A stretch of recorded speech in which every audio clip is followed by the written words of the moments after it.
आइए दोस्तों, आज हम बाबा साहब भीमराव अंबेडकर के व्यक्तित्व की चर्चा करेंगे। डॉक्टर अंबेडकर का जन्म 14 अप्रैल 1891 को हुआ था।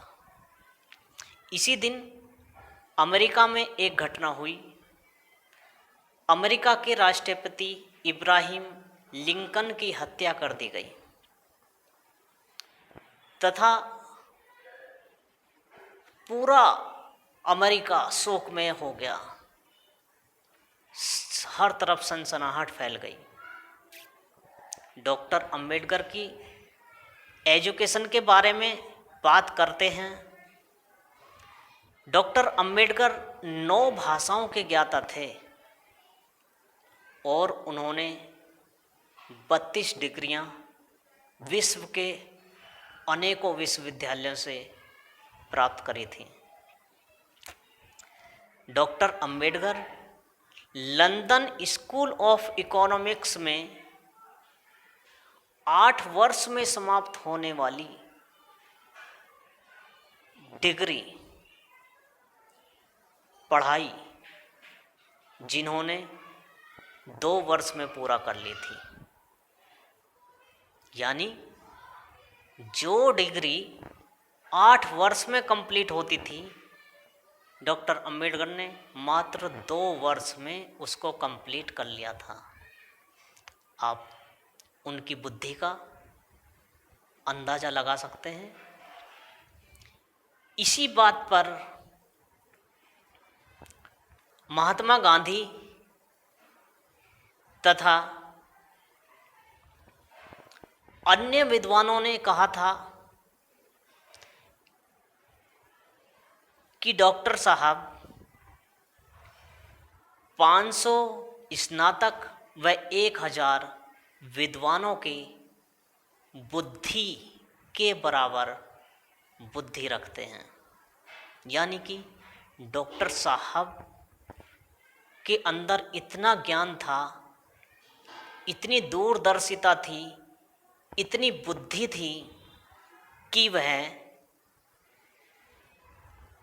500 स्नातक और 1000 विद्वानों के बराबर थी। ये बात कही थी लॉर्ड लियोथी और महात्मा गांधी जी ने। डॉक्टर बाबा साहब एकमात्र ऐसे भारतीय हैं जिनकी प्रतिमाएं पूरे विश्व में दिखाई देती हैं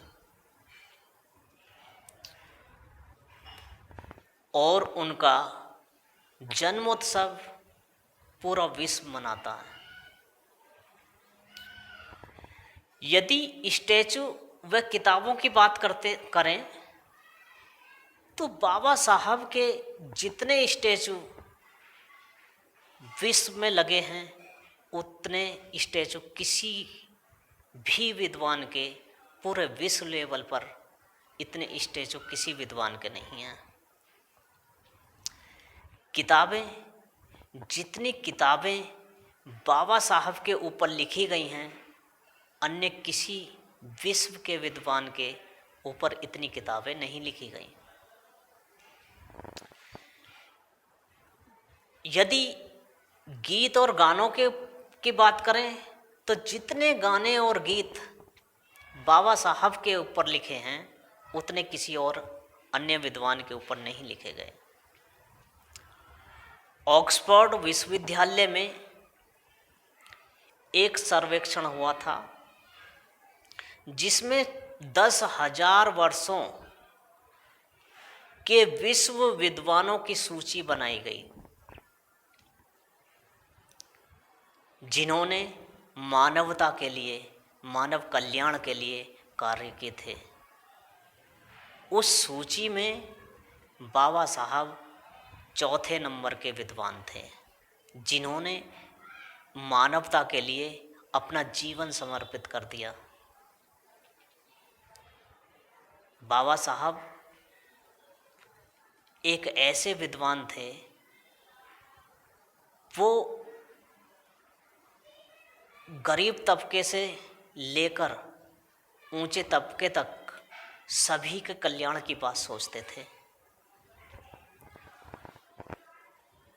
वैसे तो बाबा साहब के कार्यों का व्याख्यान करना मेरे बस की बात नहीं है, लेकिन कुछ कार्य जो मैं आपको बता रहा हूँ वास्तव में बाबा साहब के ऐसे कार्य हैं जिनको लकीर बनाकर पूरा विश्व उनके नक्शे कदम पर चला है। पहले महिलाओं को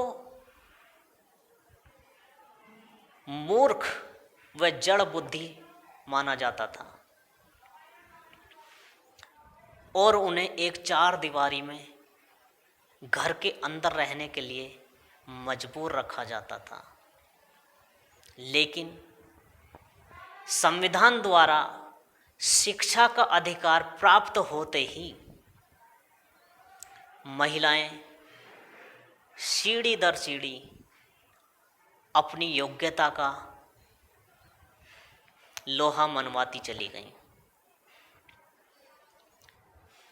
बाबा साहब ने महिलाओं के बारे में लिखा था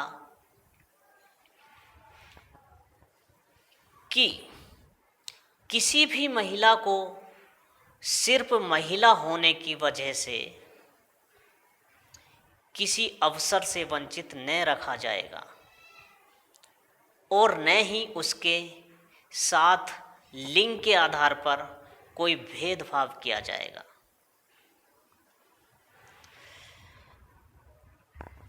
गर्भवती महिलाएं जो कामकाजी हैं उनके लिए संविधान में 6 माह का अवकाश घोषित कर दिया गया,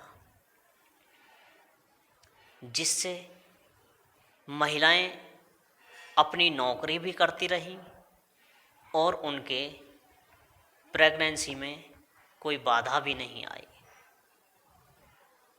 इसी तरह महिलाओं को तलाक लेने का अधिकार नहीं था। तलाक का अधिकार केवल पुरुष के पास था। संविधान में महिलाओं को वो अधिकार भी प्राप्त कर दिया गया। बात करते हैं